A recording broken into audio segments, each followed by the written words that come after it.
Então, nós vamos falar hoje sobre adubos ou materiais fertilizantes. O que seria adubo, né? Adubo seria um material que pode ser de origem mineral ou pode ser de origem orgânica. E é um material que ele contém um ou mais nutrientes. Você pode ter um adubo com apenas um nutriente para as plantas ou o adubo com mais nutrientes, né? Mais de um nutriente. E podem ser macronutrientes e micronutrientes. Então você pode ter essas condições. O adubo também, ele pode ser utilizado diretamente no solo, pode ser aplicado através da água, da irrigação, ou pode ser aplicado diretamente sobre a planta, na forma de pulverização, que nós chamamos de adubação foliar. E o adubo ele tem que provocar algum tipo de reação na produção e na produtividade. Então, o material ele tem que causar essa reação no comportamento da planta, causando, né, o aumento da produção e da produtividade, ocasionando isso. Por exemplo, adubo mineral, que nós podemos entender como sendo o adubo mineral. É o adubo que vem de uma fonte mineral, por exemplo, o petróleo. Então, o petróleo é um mineral que do petróleo se extrai a ureia. Então, a ureia é um adubo nitrogenado mais utilizado atualmente na agricultura, né? Fonte de nitrogênio, e a origem da ureia é o petróleo. Teríamos outros exemplos, como o potássio. O potássio ele é proveniente de rochas que são ricas em potássio. Então, essas rochas são processadas e o potássio é extraído dessas rochas, é concentrado em um material mais concentrado, originando os adubos potássicos, como o cloreto de potássio. Então, nós temos várias fontes minerais que dão origem aos adubos minerais. Então, por exemplo, como eu falei, a ureia, né? A ureia tem essa aparência granulada, esses grãos de coloração branca, e que vem, né, que é originário do processamento do petróleo. Você também tem os adubos orgânicos, que tem a fonte orgânica. Então, existem vários adubos orgânicos, nós vamos falar sobre alguns deles aqui. E, assim, o mais conhecido, o mais fácil das pessoas lembrarem é o esterco bovino. Então, ela é proveniente dos animais, dos bovinos, o excremento dos bovinos. Mas você pode ter o esterco de qualquer animal, esterco de aves, esterco de suínos. E você pode ter também adubos verdes, composto orgânico, vermicomposto. Então, existe um leque, uma série de adubos orgânicos, mas que são provenientes de fontes orgânicas, ou animais, ou fontes vegetais, né? Então, um exemplo, o esterco bovino, que é o mais conhecido, mais procurado pelas pessoas na agricultura de forma geral, na produção de hortaliças, para colocar nos jardins, para o cultivo de flores, né? Então, ele é bastante utilizado e bastante procurado, o esterco bovino. Então, os adubos eles podem ser aplicados de diversas formas, né? Eles podem ser aplicados de forma manual, né? Você pode aplicar na planta, em cobertura, ou dentro da cova de plantio, ou misturar com o canteiro, no caso de uma horta, do cultivo de hortaliças. Existem maquinários também que auxiliam na aplicação, a aumentar a eficiência do trabalho, então, como a matraca, o tico-tico, que é essa ferramenta nas mãos do operário, que é utilizado para adubação, para aplicação de adubo. Você tem matracas que servem tanto para semeadura e adubação do plantio, e tem a matraca para aplicação do adubo em cobertura. Você também tem maquinários de maior porte, que são tracionadas por tratores para adubar grandes áreas. Então, você tem plantadeiras adubadeiras, tem uma série de tecnologias hoje muito avançadas para realizar a aplicação dos adubos. Existe também, hoje, também muito difundida, num crescimento muito grande, que é a fertirrigação, em que os adubos são diluídos na água de irrigação e são aplicados junto com a irrigação, a fertirrigação. Então, a adubação, ela vem através da água de irrigação.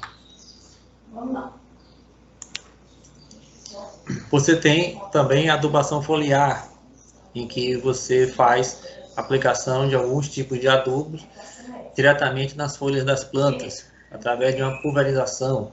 Você tem, então, o pulverizador manual, aí está o operário aplicando. Você tem tratores com pulverizadores de grande porte, que fazem uma cobertura maior da área do plantio, como mostra aqui na ilustração. Então, é um trabalho que aumenta a eficiência, você abrange uma área maior e reduz os custos da adubação. Vamos falar um pouco sobre os tipos de adubos. Primeiro, sobre os adubos minerais. Vamos falar dos principais adubos minerais. Os adubos nitrogenados, como o próprio nome diz, são adubos que contêm nitrogênio, né? O principal ingrediente dele, o nutriente principal é o nitrogênio. Ele pode vir combinado com outros nutrientes, né? A ureia é o adubo nitrogenado mais utilizado no mundo, né? Ele, como a gente falou, ele é proveniente do processamento do petróleo. É um produto proveniente do petróleo. E possui uma concentração elevada de nitrogênio, 45% de nitrogênio em média. E ele também, existe alguma desvantagem no uso alguns cuidados, digamos assim, no uso dos adubos nitrogenados, principalmente a ureia, em relação à salinidade e à acidez. Então, a aplicação do adubo, ela exige alguns cuidados em função dessa salinidade e dessa acidez que ele vai causar no solo e, consequentemente, vai ter reflexos na planta. Isso nos obriga a não permitir que a semente ou a raiz da planta entre em contato direto com o adubo. Então, durante a adubação, nós não devemos permitir o contato direto da semente ou da raiz com o adubo, porque senão essa salinidade, essa acidez poderá causar danos à planta, né? E pode até impedir a germinação. Então, a semeadura pode ser fracassada se as sementes forem colocadas no solo em contato direto com o adubo. Então, ela tem que haver um certo distanciamento na aplicação do adubo, um distanciamento entre a semente e o adubo. Então, a ureia, né, fonte de nitrogênio, mas material, é a principal fonte de nitrogênio na agricultura. Você também tem outro tipo de adubo nitrogenado, que é o sulfato de amônio. Então, o sulfato de amônio, ele já possui dois nutrientes. Possui o nitrogênio, em um teor de cerca de 20%, e possui o enxofre, em um teor de 24%. Lembrando que o nitrogênio e o enxofre são macronutrientes. O nitrogênio é o macronutriente primário e o enxofre é o macronutriente secundário. O nitrogênio é o nutriente em que as plantas necessitam em maior quantidade, consomem em maior quantidade, porque o nitrogênio ele compõe as proteínas e compõe as partes verdes da planta. Então, as plantas as plantas cultivadas, hortaliças, culturas anuais, elas têm caules mais tenros, muita folhagem, então muitas partes verdes. Então, essas partes verdes, elas são constituídas, elas necessitam do nitrogênio para a sua constituição. Então, as plantas consomem nitrogênio em maior quantidade. A desvantagem do sulfato de amônio é que ele possui metade da quantidade do teor de nitrogênio em relação à ureia. Então, você vai ter que usar uma quantidade maior de sulfato de amônio para aplicar, para disponibilizar para as plantas uma mesma quantidade, o mesmo teor de nitrogênio. Então, a ureia, por ser mais concentrado, tem essa vantagem em relação ao sulfato de amônio. Por outro lado, o sulfato de amônio, por possuir enxofre, ele vai oferecer uma nutrição mais equilibrada para a planta. Então, ele tem uma desvantagem, mas também tem vantagens. Então, o sulfato de amônio, ele pode ser usado de forma intercalada. Você pode usar a ureia numa adubação e o sulfato de amônio em outra adubação, para que você ofereça o enxofre regularmente às plantas, né? Também é necessário observar a questão da salinidade e da acidez no momento da adubação para evitar danos à planta. Então, o adubo químico, como é popularmente chamado adubo químico, mas o correto seria chamar adubo mineral, ele tem ele apresenta esse risco, porque são adubos, nesse caso, muito solúveis, né? Então, são os adubos muito solúveis. Existem outros adubos, como o nitrocálcio, o fosfato monoamônico, que é o MAP, e o fosfato diamônico, que é o DAP. Esses outros adubos são pouco conhecidos e estão pouco disponíveis no mercado. Então, o sulfato de amônio, está aqui a imagem, né? Ele tem essa aparência, parece mais uma areia, é uma areia grossa, né? Ou um sal, né? E essa coloração, um pouco mais escuro, um pouco mais claro, mais para amarelado, mais para amarronzado, né? Então, essa coloração aqui do sulfato de amônio. É bem fácil de distinguir entre o sulfato de amônio e a ureia. Eles têm aparências bem diferentes, né? A ureia são aquelas bolinhas brancas, enquanto que o amônio tem mais a aparência de uma areia grossa, ou um sal grosso. Então, qual adubo eu devo escolher, né? Então, a ureia ou sulfato de amônio, qual devo escolher? Na verdade, como eu falei, existem vantagens e desvantagens. No caso da ureia, é um adubo mais fácil de encontrar no mercado.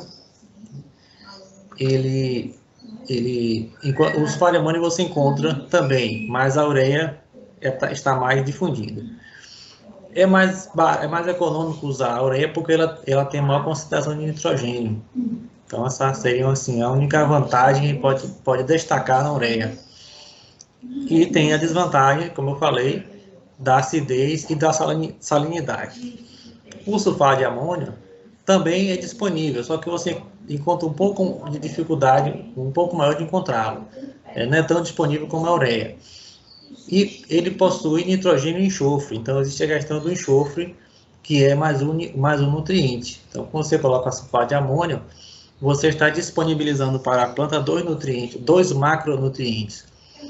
E como desvantagem, podemos citar a mesma questão que envolve a ureia, que é a acidez e salinidade do solo.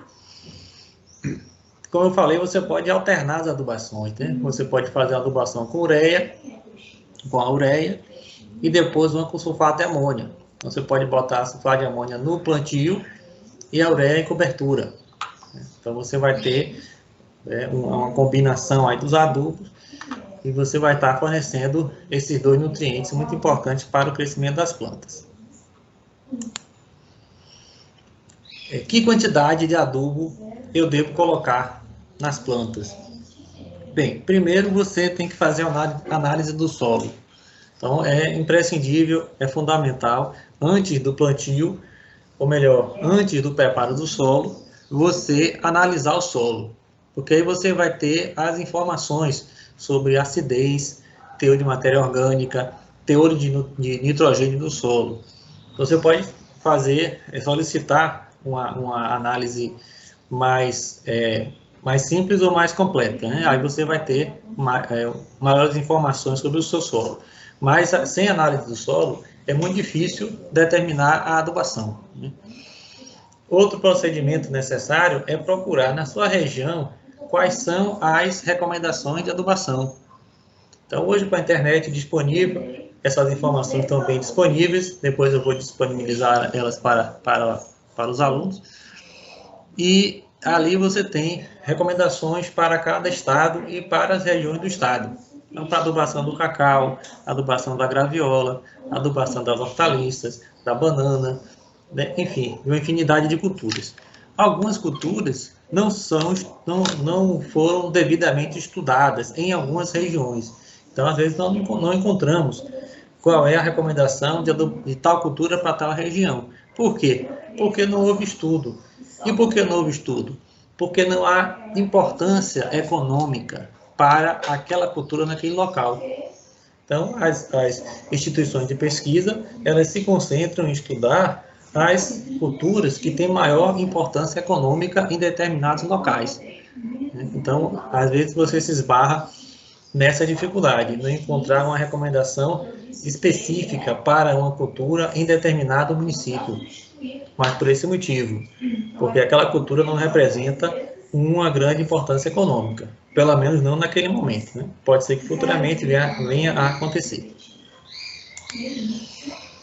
Ainda falando dos adubos nitrogenados, tem algo que nós temos que observar em relação a eles. Os adubos nitrogenados, eles têm uma característica que são muito solúveis. Tanto a ureia como o sulfato de amônio são muito solúveis. O que isso significa? Que ele se dissolve na água com muita rapidez e com muita facilidade. Então, se eu coloco o adubo no solo e logo em seguida chove, o que é interessante chover, porque aí as plantas precisam de chuva para se desenvolver, né? Se você faz a semeadura de uma planta, ou coloca uma estaca de uma mandioca, ou coloca uma muda de uma fruteira no solo, você espera que ocorra chuva, né? É necessário. Ou você vai fazer irrigação, um procedimento ou outro, para que ocorra a germinação daquela planta, ou daquela semente, ou daquela estaca, ou o pegamento daquela muda. Essa mesma chuva, ela vai dissolver o adubo no solo e vai disponibilizar o nutriente para a planta. Então, a água no solo é necessária, né?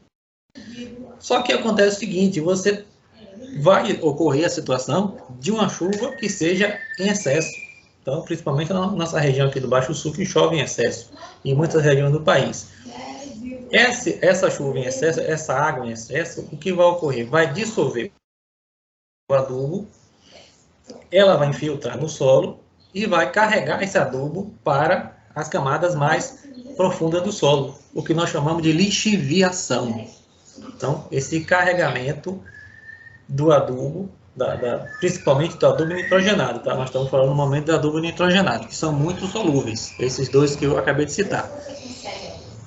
Esse carregamento do adubo vai fazer com que as raízes não consigam alcançá-lo, principalmente porque a planta está muito jovem, está ainda germinando, então as raízes estão muito curtas. Então, a chuva em excesso vai fazer com que o adubo nitrogenado seja carregado pela água da chuva, da irrigação que está infiltrando no solo e fique distante das raízes. Exige algumas medidas. Exige que eu tenha que aplicar uma maior quantidade de adubo. Então, nas tabelas de adubação, elas indicam se o solo for arenoso ou for região de muita chuva, eu tenho que acrescentar uma quantidade um pouco maior de adubo nitrogenado para compensar a perda por lixiviação.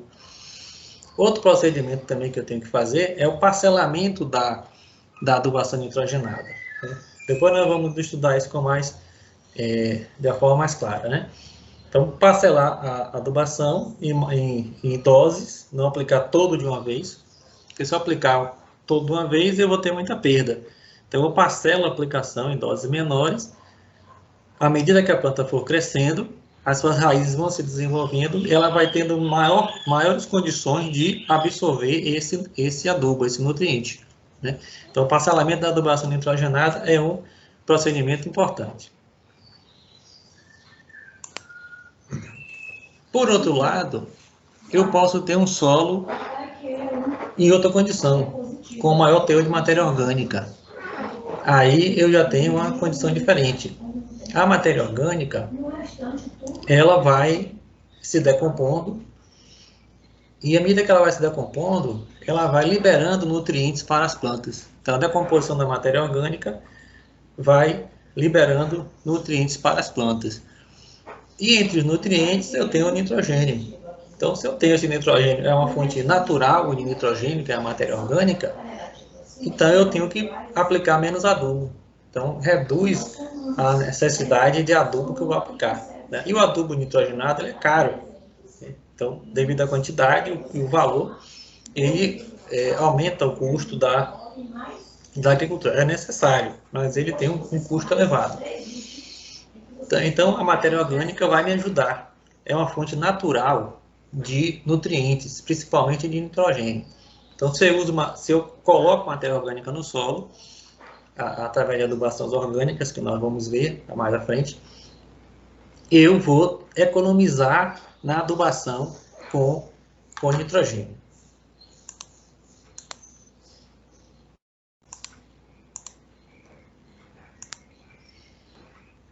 Então, como eu falei, a aplicação do adubo nitrogenado, uma característica é fracionar a adubação com nitrogênio, ou dividir em doses menores.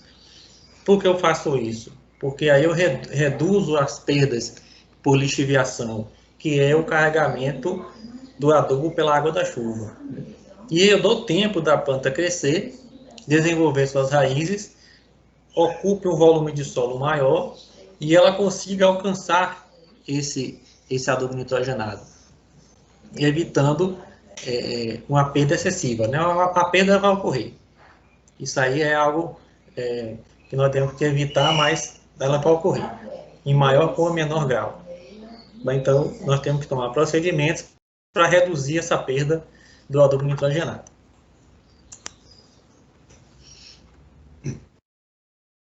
Por conta disso, nas hortaliças, como nós devemos proceder? Fazemos uma aplicação do adubo nitrogenado no plantio, pode ser no canteiro ou na leira. Eu estou preparando o canteiro ou a leira, eu vou misturar adubo na terra, né? Tanto o adubo nitrogenado como o adubo orgânico. Quando chegarmos na parte de estudar as hortaliças, nós vamos ver isso de novo. Então, eu aplico o adubo nitrogenado, faço uma adubação no plantio. E depois eu faço adubações em cobertura. A quantidade de adubações em cobertura vai depender do tipo de hortaliça e do tempo que ela vai ficar no solo. Então, há hortaliças que colhem muito rápido, como o alface, o coentro, a cebolinha, eu só preciso fazer uma adubação em cobertura. Mas hortaliças que duram mais tempo no solo, e eu faço várias colheitas, como por exemplo o tomate, o quiabo, o chuchu, então eu faço mais de uma adubação em cobertura, né? Então vai depender do tipo de cultura. E as hortaliças, elas são mais exigentes em nitrogênio, porque são plantas tenras, né? Então elas crescem rápido, elas crescem muito rápido, tem um crescimento acelerado, e esse crescimento acelerado exige que a planta utilize maior teor de nitrogênio. E ela tem muitas partes verdes, então principalmente as folhosas. Então são plantas que têm essa característica, né? Os talos, as folhas, então a maior parte delas são partes verdes. Então para a planta produzir essas partes verdes, ela precisa de muito nitrogênio. Então você tem aqui um canteiro de hortaliça, né, de alface, em que você tem essa característica de adubação. Uma adubação no plantio, preparando o canteiro, e no caso de alface, que ela produz em pouco tempo, você faz mais uma adubação em cobertura. O que é adubação em cobertura? Você pode adubar aqui cobertura, porque é sobre a planta ou sobre o solo, por isso que é em cobertura, como se fosse cobrindo, né? Então você vai aplicar, você pode aplicar uma adubação foliar, você pode pulverizar aqui sobre as folhas da planta, como você pode aplicar aqui no solo, entre as plantas, o adubo em cobertura. No caso das culturas de ciclo médio, quais são as culturas de ciclo médio? Você tem mandioca, você tem milho, você tem arroz, você tem feijão. A abóbora, ela pode ser, ela está entre as hortaliças, mas ela também pode ser considerada uma cultura de ciclo médio. Ela tem um período maior de produção. As raízes, a batata doce, cará, que também tem um período maior de produção, também pode ser considerada cultura de ciclo médio. E nessas culturas, então, também se tem que dividir a adubação nitrogenada. Então, de grosso modo, nós aplicamos 1/3 do adubo no plantio. As culturas de ciclo médio, elas são plantadas em sulcos ou em covas. Se aplica, então, 1/3 no plantio. E 2/3 se aplica em cobertura, com aproximadamente 1 mês após o plantio, 20 a 40 dias. Então, você pode colocar aí 1 mês, 30 dias como um prazo intermediário. Então, você faz essa divisão da adubação nitrogenada nas culturas de ciclo médio. Você tem, por exemplo, o milho. Aqui você está vendo aqui o trator fazendo a adubação em cobertura do milho. Adubação nitrogenada, certo? Então, nitrogênio, voltando, nós estamos falando sobre nitrogênio. Uma parte aplicada no plantio, outra parte aplicada em cobertura. Interessante essa ilustração que o trator ele tem aqui as rodas, já num distanciamento que passa entre as fileiras de milho. Então, ele não esmaga o milho. Então, o espaçamento do milho tem que estar de acordo com o espaçamento das rodas do trator. E as rodas têm que ser rodas estreitas, para que ele possa percorrer aqui o plantio de milho. E aqui você tem a adubadeira, que tem um mecanismo aqui que vai girando e vai lançando esse adubo, espalhando esse adubo sobre o milho, né? Então, ao passar aqui, ele já aduba uma certa quantidade de fileiras de milho. Isso acelera o trabalho, reduz muito a mão de obra e reduz os custos da agricultura. Aqui você tem um operário, né, um lavrador, adubando arroz. Aí já é adubação manual. Ele está espalhando a ureia, para entender que aqui é ureia, né? Espalhando a ureia, que é um adubo nitrogenado, sobre o arroz. As gramíneas são muito exigentes em nitrogênios. Mandioca, também é uma cultura de ciclo médio, ou cultura anual. Você também tem que fazer a adubação no plantio, 1/3 da adubação nitrogenada, e 2/3 você aduba em cobertura. No caso da mandioca, que ela fica um período maior, até 1 ano no campo, aí você pode dividir mais essa adubação em uma ou duas adubações em cobertura, né? E essa adubação é feita geralmente o quê? Na capina. Então já se aproveita o momento da capina e faz a adubação. Então tem que aproveitar a mão de obra da capina para fazer a adubação. Para que também não haja concorrência, para que o adubo colocado no solo não seja absorvido pelas plantas competidoras. Então você faz a capina, elimina as plantas competidoras e logo em seguida você aduba, para que a mandioca absorva esse nitrogênio sem estar competindo com outras plantas pelo nutriente. E nas culturas de ciclo longo, ou também chamadas de culturas perenes, você também tem um procedimento. No plantio, se faz a adubação orgânica, né, na cova, e após aproximadamente 6 meses, se faz a adubação em cobertura, e a cada ano se repete a adubação em cobertura. Aí existe uma tabela de adubação que estabelece quantas adubações em cobertura são necessárias por ano em cada cultura. Então tem que se respeitar esses procedimentos que foram estudados por instituições de pesquisa, e depois nós vamos estudar isso nas culturas principais, né? Depende do manejo de cada cultura quantas adubações são recomendadas. E essa adubação em cobertura, e nessa adubação em cobertura se coloca o nitrogênio. Então, repetindo, né, no plantio, o nitrogênio vem na forma orgânica. A adubação orgânica, na adubação orgânica contém o nitrogênio. Contém também outros nutrientes, que nós vamos falar. Em seguida, você faz a adubação de cobertura nessas culturas. Então, por exemplo, a banana, tá? A banana tem um calendário de adubação, o cacau tem outro calendário de adubação, a graviola, o coco, o dendê. Então, cada cultura ela foi estudada, né? O seu comportamento, seu crescimento, sua produção, e se tem calendário de adubação para cada cultura em cada região. Então, o coco, né? Então, o coco é uma cultura muito importante aqui para a região. É um das culturas de maior expressividade no PIB agrícola aqui da região, de Valença, Baixo Sul, e vai seguir no litoral. Sergipe, Alagoas são também grandes produtores de coco. Mas para o coco, ele expressar, ou como qualquer outra cultura, expressar a sua genética e a sua produção, produzir em quantidade e qualidade, é necessário o manejo correto, e dentro desse manejo correto, a adubação é fundamental. Então, respeitar esse calendário de adubação para a cultura, né? No caso do coqueiro. E para as outras culturas também. Então, isso que nós falamos foi sobre o nitrogênio. Agora nós vamos falar sobre o fósforo.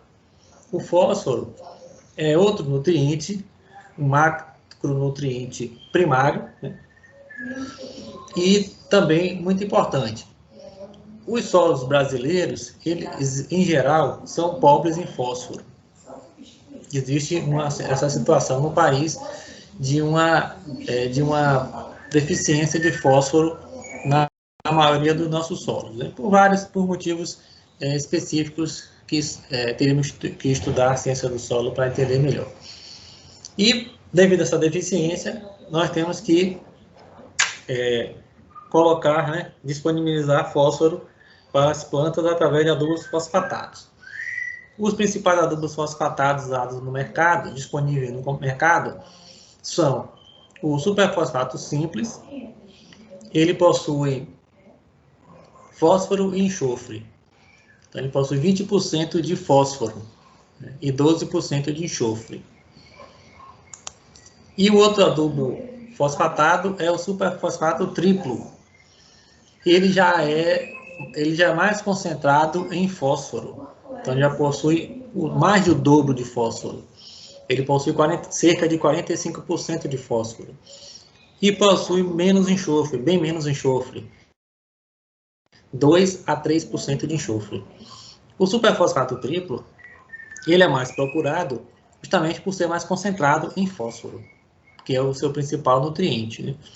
Então, da mesma forma que o anterior, que o nitrogenado, podemos revezar nas adubações, usar um ano um e no outro ano outro, para estar colocando um certo teor de enxofre. Porém, se você usou o sulfato de amônia, que já tem um bom teor de enxofre, você não precisa, você pode usar o superfosfato triplo, que tem um teor menor de enxofre, né? Então, você vai combinando essas adubações para disponibilizar uma variedade maior de nutrientes para a planta. O superfosfato, tanto o simples como o triplo, eles são muito parecidos. É difícil de você distinguir visualmente um pelo outro. Aí você vai ter que recorrer à embalagem do produto e informação do vendedor. Observar no rótulo da embalagem se trata do superfosfato triplo ou do superfosfato simples. A aparência é muito semelhante na aparência. Eles é formado por esses grânulos de cor acinzentada. Então, formam esses grãos de cor acinzentada, né? O superfosfato. Como aplicar o fósforo? Bem, o fósforo, geralmente, ele é aplicado todo no plantio. Por quê? Porque ele não é tão lixiviado como o nitrogênio. Então, o fósforo já tem outro comportamento no solo. Ele não sofre tanto de lixiviação. Ele não é carregado, não é tão carregado pela água da chuva. Então, ele fica mais preso ao solo. Então, o fósforo tem essa característica. Então, ele vai se dissolvendo aos poucos, né? Vai dissolvendo lentamente e vai sendo disponibilizado para as plantas também lentamente. Ao contrário do nitrogênio, na ureia e no sulfato de amônia, que se dissolve rapidamente, o fósforo ele passa por um processo de dissolução mais lento. Então eu posso aplicar toda a dosagem de fósforo no plantio, para que dê tempo da planta ir absorvendo esse fósforo, ele ser colocado à disposição da planta, né? Então se eu for aplicar o fósforo mais adiante, já passou do momento que a planta está necessitando do fósforo, né? E o fósforo ele é um nutriente essencial para o crescimento das raízes da planta. Então, enquanto o nitrogênio ele é essencial para o crescimento da folhagem, o fósforo ele atua muito no desenvolvimento das raízes. Então, é por isso que é importante ter logo toda a dosagem de fósforo no momento inicial do plantio. Se for um cultivo de hortaliças em leiras, então você vai colocar o fósforo junto com o adubo orgânico, junto com uma parte do nitrogênio na leira, misturado com a terra da leira, né? Então, o leira ou canteiro. Então, você vai misturar esses adubos aqui.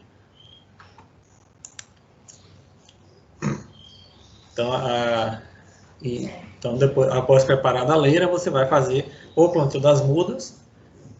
Se for, no caso, por exemplo, a beterraba, se for o alface, você vai fazer o plantio das mudas, já na leira devidamente adubada com fósforo. Com fósforo, com adubo orgânico, com uma parte do nitrogênio e também uma parte do potássio que nós vamos ver adiante.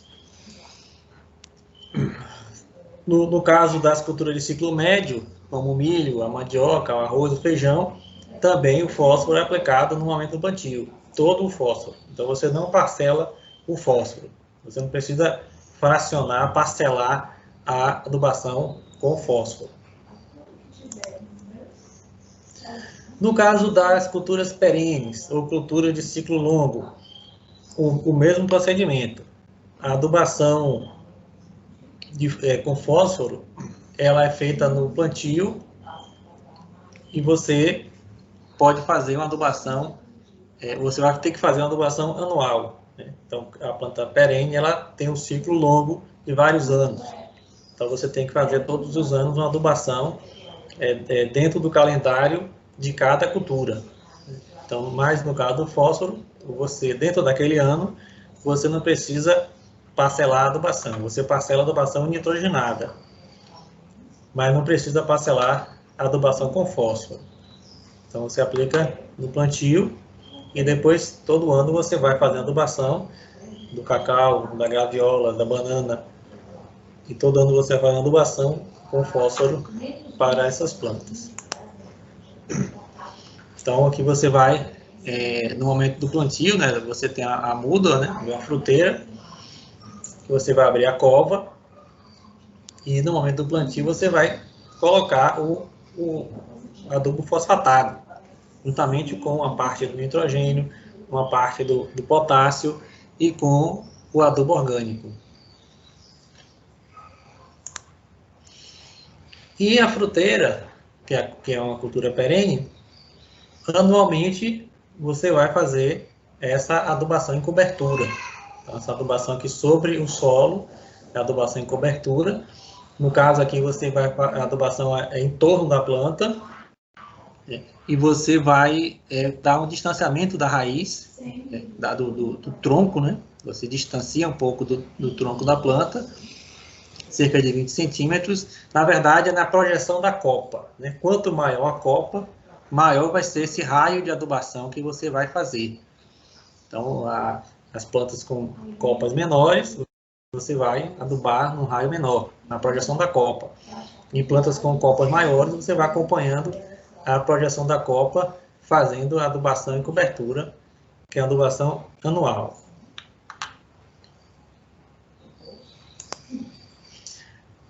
Potássio. Vamos falar do potássio, né? O potássio é o nosso terceiro macronutriente primário, que nós vamos abordar aqui. Praticamente, o adubo que contém potássio mais vendido e mais encontrado é o cloreto de potássio. É muito difícil encontrar outro adubo. Existe o sulfato de potássio. É muito difícil encontrá-lo. Então, na venda em varejo, né, que são as pequenas casas comerciais que vendem adubos de produtos agropecuários, eles vão vender o cloreto de potássio.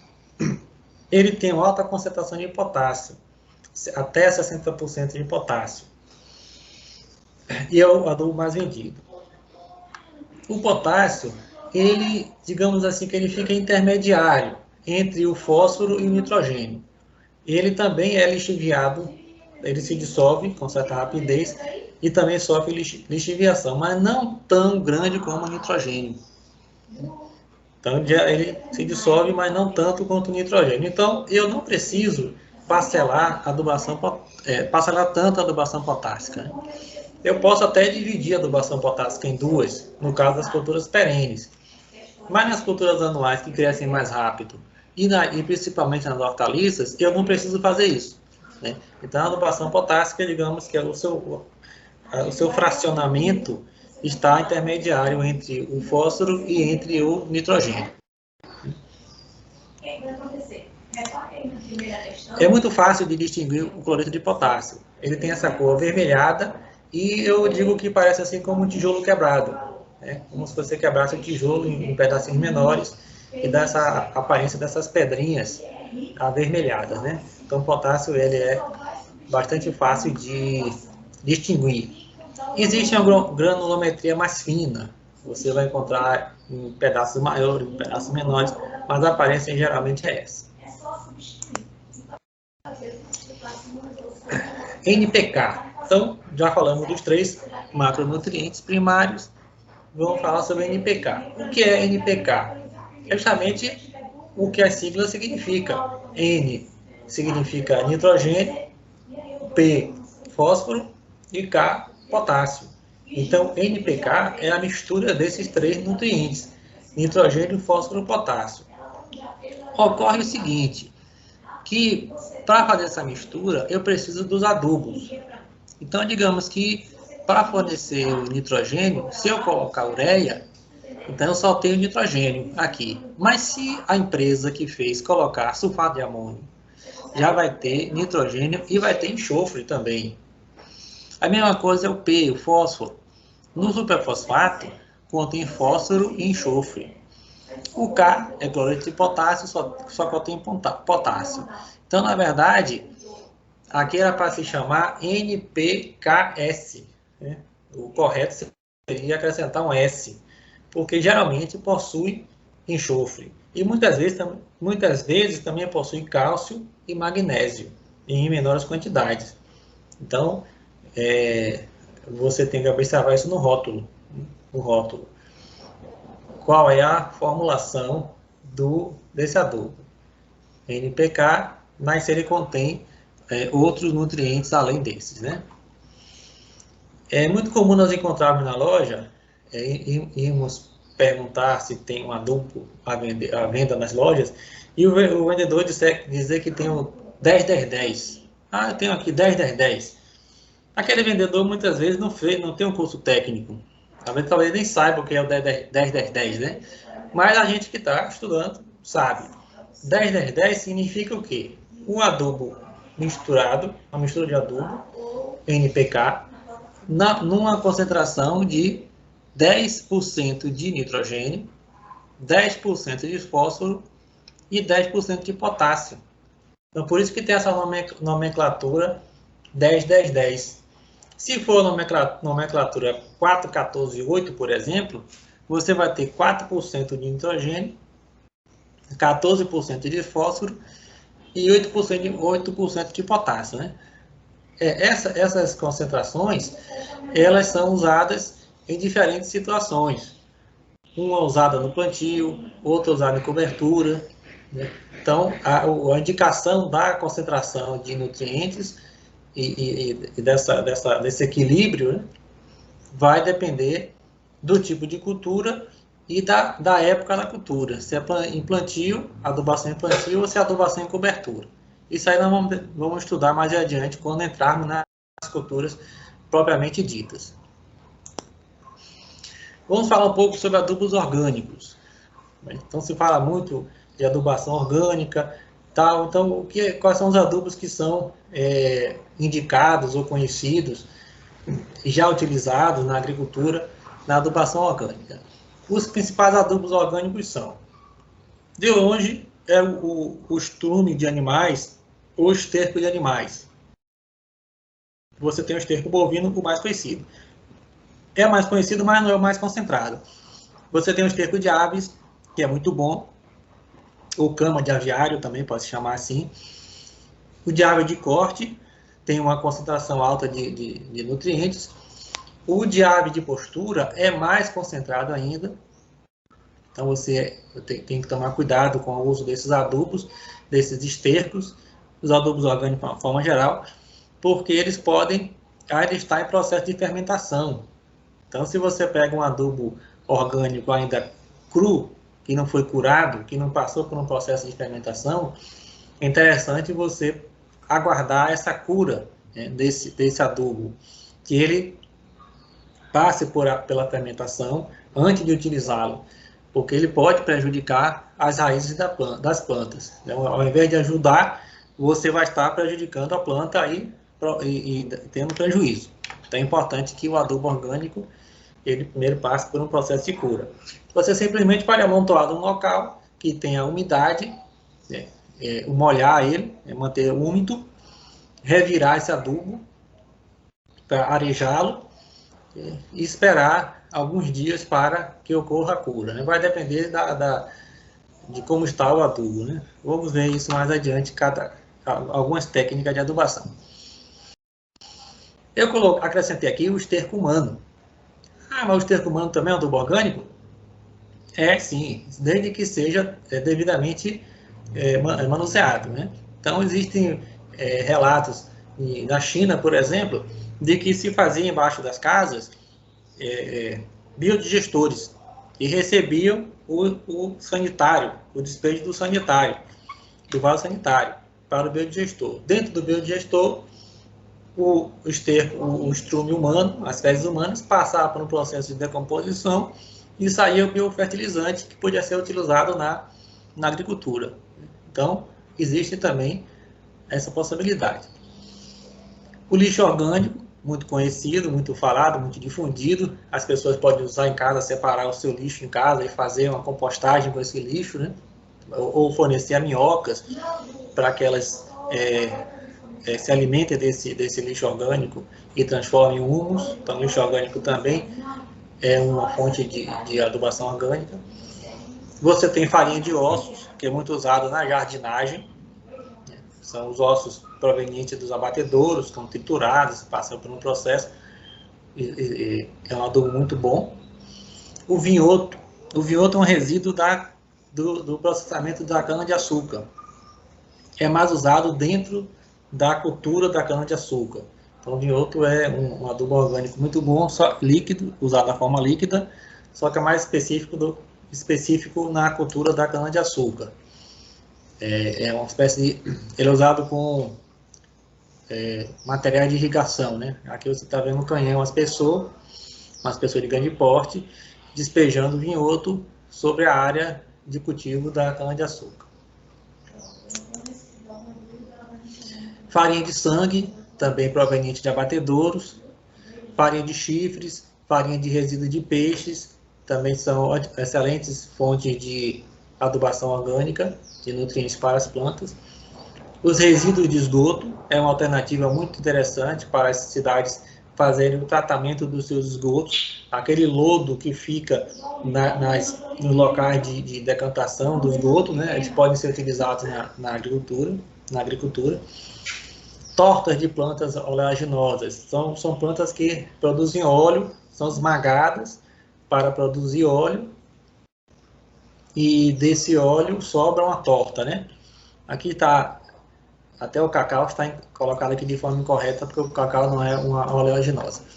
Mas você tem o dendê, a torta de dendê, você tem a torta de cacau, resíduo do cacau, da casca de cacau. Você tem a mamona, amendoim, algodão e outras culturas que produzem resíduos e as suas tortas são excelentes adubos orgânicos. Então, a torta de mamona, muito conhecida e muito utilizada na agricultura. O cacau, a casca de cacau, também pode ser utilizada como adubo orgânico, através de uma compostagem, né, fazer a compostagem dessa casca de cacau. Você pode utilizar em diversas culturas. O dendê também, o seu processamento resulta em uma torta, que também pode ser aproveitado na adubação, na agricultura. Enfim, vários resíduos, né? Você tem também o composto orgânico, que nós vamos ter uma aula só sobre isso, como fazer a compostagem dos resíduos orgânicos.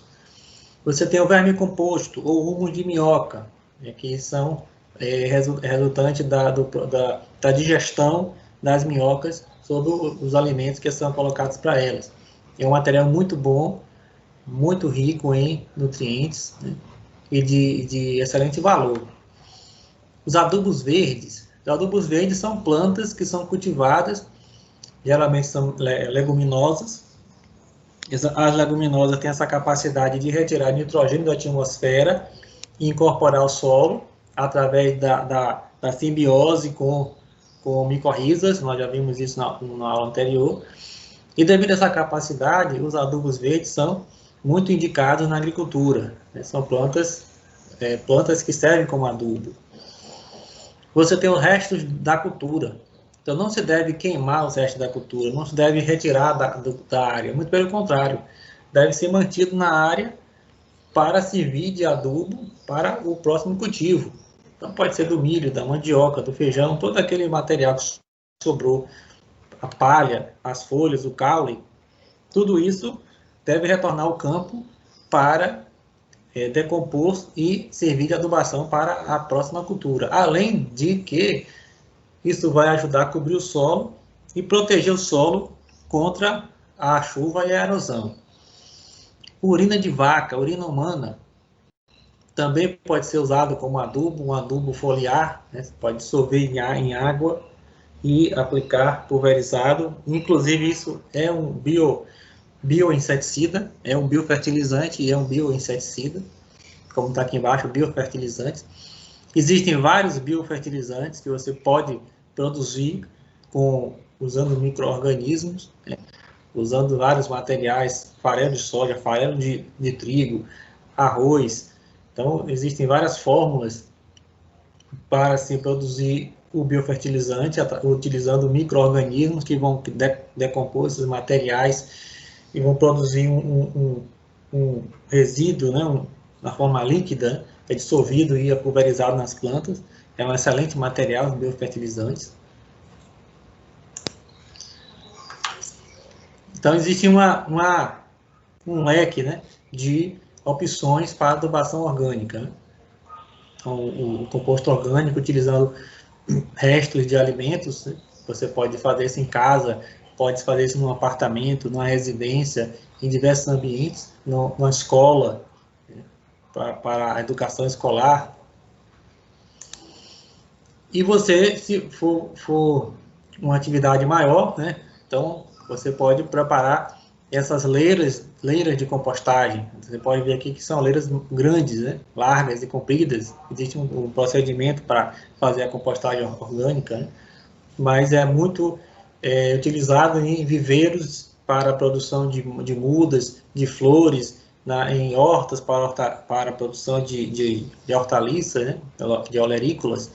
Você proceder produzir o composto orgânico, além de ser também um excelente material, um excelente valor agregado, né? Pode ser vendido, você pode comercializar esse composto orgânico. As minhocas, então o humus de minhoca, através da vermicompostagem, então produz um excelente adubo orgânico, muito valorizado no mercado.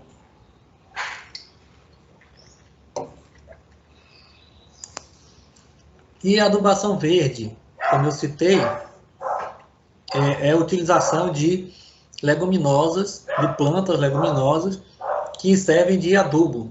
Então, elas são incorporadas ao solo para fornecer nutrientes para a cultura. Ela em si não é a cultura, ela não tem ela não é colhida para ser vendida um produto. Não, o valor dela é a incorporação dela ao solo para servir de adubo para a cultura principal. E você tem várias espécies que servem como adubo verde. Uma das mais conhecidas é a mucuna preta, tem essa aparência das folhas e das sementes. Então, ela produz muita folhagem, uma farta folhagem. Então, esse material todo ele é incorporado ao solo para servir de adubo. Então, existe todo um manejo em relação à adubação verde. Você tem o feijão de porco, que é outra espécie também muito conhecida e muito interessante, feijão de porco, uma planta muito resistente, que também serve de adubação verde. Enfim, e o que é a adubação orgânica? As contribuições da adubação orgânica.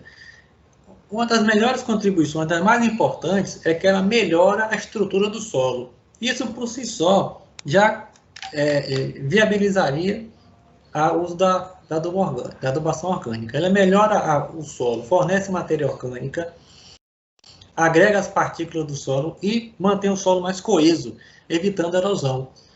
Além disso, melhora a circulação do ar e da água no solo. Então, ela cria uma porosidade dentro do solo, alimenta os micro-organismos, alimenta minhocas, alimenta insetos, alimenta vermes, e essa vida no solo abre cavidades, buracos, túneis no solo, esses organismos, promovendo essa circulação do ar e da água no solo. Então, o solo fica um solo com a coloração mais escura, um solo mais fértil, mais arejado, mais poroso, muito mais propício ao crescimento das raízes.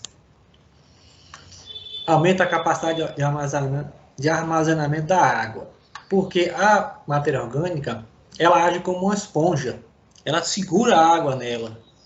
Então, uma parte da água vai infiltrar no solo, vai abastecer os mananciais subterrâneos, vai sair em fontes d'água, mas uma outra parte, a matéria orgânica vai segurar como uma esponja e vai fornecer essa água para as plantas. As plantas vão poder estar retirando essa água do solo, que vai estar mais disponível por um maior tempo. Isso vai evitar o quê? A seca. Então, mesmo que fique alguns dias sem chover, se eu tiver matéria orgânica no solo, esse solo vai se manter úmido, pelo menos o suficiente para manter as plantas até que ocorra uma nova chuva. E também vai diminuir a quantidade de água por irrigação. Então, eu já vou usar menos água de irrigação, porque as plantas vão ter essa água disponível por mais tempo por conta dessa matéria orgânica. E o fornecimento de nutrientes, tanto macronutrientes como micronutrientes. Então, a matéria orgânica ela oferece uma série de vantagens ao solo e é a base fundamental da agroecologia, da agricultura orgânica e todos esses cultivos alternativos que visam o melhoramento do solo. Como eu devo aplicar os adubos? Bem, então, como eu falei, cada cultura ou cada grupo de culturas exige uma forma diferente de manusear, de ser manejada, inclusive em relação à adubação. No caso das hortaliças, eu tenho algumas hortaliças que eu planto em canteiros, em leira. Então, eu coloco adubo no momento que eu estou preparando aquele canteiro, como no caso do alface, do coentro e da salsa. Então, eu planto em canteiro, quando eu estiver preparando o canteiro, eu misturo adubo no canteiro. Então, por quê? Porque são plantas que têm um espaçamento muito pequeno, elas são muito apertadinhas. Não há como adubar individualmente cada planta. Isso se tornaria impossível, oneroso. Então, faça adubação em canteiro. E elas crescem muito rápido. São plantas que você colhe em cerca de 30 dias após o plantio, né? Então, a adubação principal é no canteiro.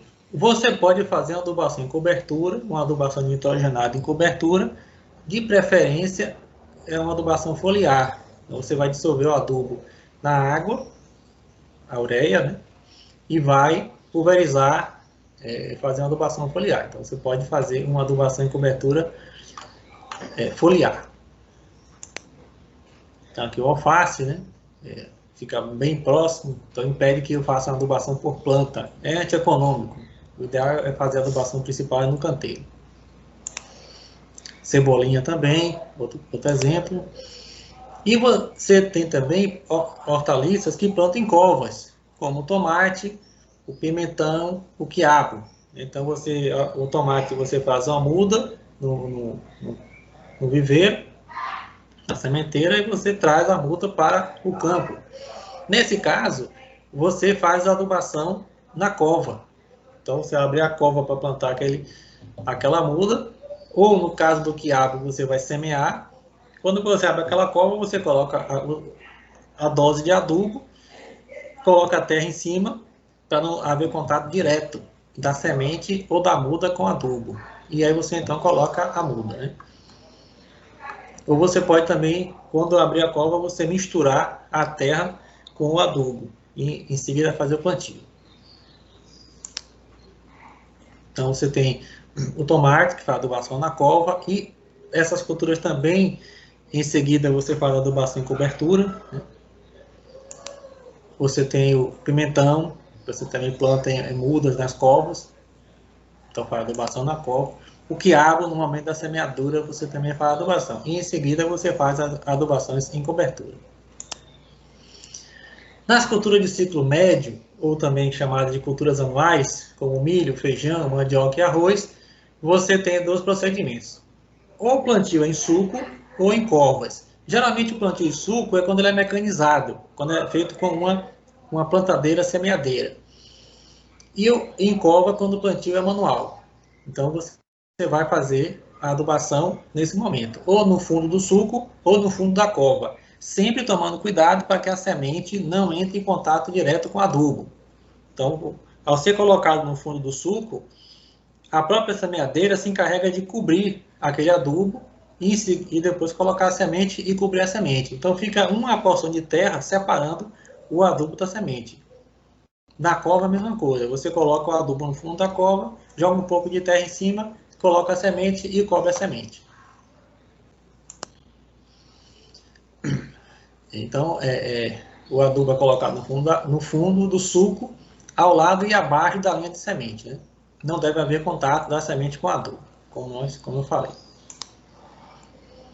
E nós temos as culturas perenes. As culturas perenes são, por exemplo, o coqueiro, a graviola, o cacau, o dendê, o cravo, o guaraná. Então são culturas que duram muitos anos. Você também tem um procedimento para elas. Tem adubação no plantio, que é adubação na cova, e tem adubação anual, adubação em cobertura. A banana, por exemplo, a banana tem uma programação de adubação recomendada para a banana. O que você deve aplicar no plantio, o que deve aplicar em cobertura e em quantas parcelas, né, você deve dividir a adubação. Então depende da planta, do comportamento, do crescimento da planta, da região, do solo. Então, existe uma programação na adubação. Então, no caso das culturas perenes, só para dar um exemplo, né? Adubação em plantio. Você vai tomar esse cuidado de abrir, quando for fazer a cova para o plantio, você tem a camada superficial do solo, que é o horizonte A, que é um solo mais fértil. Então você começa a cavar aquela cova e você tira essa porção superior e separa de um lado. Continua escavando a cova e a parte de baixo você separa do outro lado, que a terra, você tem a terra aqui mais fértil e você tem a terra aqui, a porção de terra menos fértil, que é do fundo. Então, uma de cada lado. Você vai pegar a muda, que está geralmente num saco, ou pode estar no tubete, vai retirar o recipiente e vai colocar essa muda na cova. Essa terra de cima que você separou aqui, que é a terra melhor, essa porção você vai misturar com adubo. Tanto o adubo orgânico como o adubo químico. Então, misturar na dosagem recomendada, você vai misturar na terra da superfície, que está aqui separada da outra. Essa terra aqui misturada, que é a terra mais fértil, que é da superfície, que já está misturada com adubo, você vai colocar no fundo da cova. Então, repare que você vai inverter. A terra que estava em cima, ela vai passar para baixo. Ela vai estar aqui embaixo, né? Em seguida, você coloca a muda sobre essa terra mais fértil. Então, as raízes da planta, elas seguem o geotropismo, né? Elas vão crescendo em direção da gravidade da terra. Então, elas vão descer e também em busca de água e vão entrar imediatamente em contato com o quê? Com a terra mais fértil, que está logo embaixo delas. Você colocou uma porção de terra aqui, pegou tanto a terra mais fértil, que é que está aqui em cima, a camada superficial, misturou com adubo e colocou aqui embaixo, colocou a muda em cima. Tem que nivelar a muda, o torrão, com a superfície, né? Para não ficar a muito ligação baixo, caiu. nem muito alto. Mas já Oi? voltou já. A ligação caiu. O Wi-Fi parou de funcionar. O meu? Aí eu saí da reunião. Certo, ok. Eu estou terminando aqui. Falta pouca coisa. Em seguida, você pega a terra de cima e completa a cova com o material restante. Ou melhor, a terra que estava embaixo que vai passar para cima. Essa aqui você não mistura com adubo. Você misturou com adubo só a terra que está embaixo da muda. E faz uma certa pressão na terra em redor para que haja um melhor contato do solo com as raízes da planta, né? Então você vai ter essa situação aqui. A terra que está embaixo é a terra mais fértil e com adubação. E a adubação em cobertura é essa que é colocada sobre o solo. Aqui no caso você tem a fruteira, é colocada anualmente, parceladamente, de acordo com a programação de adubação. Então seria isso que nós teremos para falar nesse momento sobre adubos e materiais fertilizantes. Estaremos nos aprofundando no assunto, né, em aulas seguintes.